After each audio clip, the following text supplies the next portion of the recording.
CC વાળા તૈયારી હરખી કરીને જાજો. આવા સવાલો ત્યાં દેખાશે એટલે દેખાશે જ તે. શું છે રૂટમાં 729 નું ઘનમૂળ? ઘણાય ભૂલ કરી નાખે. 729 જોવે ઘનમૂળ જોવાનું શું ટીક કરી નાખે 99. કાં તો અહીંયા વર્ગમૂળ જોયો નથી 27 ટીક કરીને આગળ વધી ગયા. આવી ભૂલો નથી કરવાની, ધ્યાનથી સમજવાનું છે. જ્યારે આવું દેખાય ત્યારે છઠ્ઠું મૂળ હોય, વર્ગમૂળ ને ઘનમૂળ બે કાઢવાનું છે. અહીંયા પહેલું ધ્યાન કે ઘનમૂળ આનું સીધું નીકળી જાય છે. શું આવે ઘનમૂળ? 9. એનું મારે વર્ગમૂળ કરવાનું છે. તો આન્સર શું આવી જવાનો છે? 3. હાલો બીજો એક જોઈ લઈએ. આગળ શું છે અહીંયા? રૂટ 216 જોયું નથી કે અઘરું સમજ્યું નથી, પણ કંઈક લોજિક લાગતું હોય અંદર, કાંઈ અઘરું ના હોય. શું છે ઘનમૂળ તો આપ્યું જ છે, તો ઘનમૂળ તો આપણને આવડે છે. શું 6, એનું આપણે વર્ગમૂળ કરવાનું છે.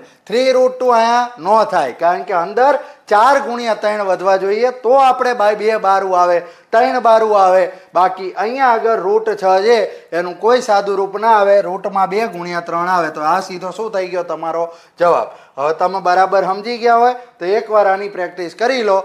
કોમેન્ટમાં જવાબ લખી દેજો, વિડીયો લાઈક કરજો, પેજને ફોલો કરી દેવાનું અને મિત્રો સુધી વિડીયોને શેર કરી દેજો.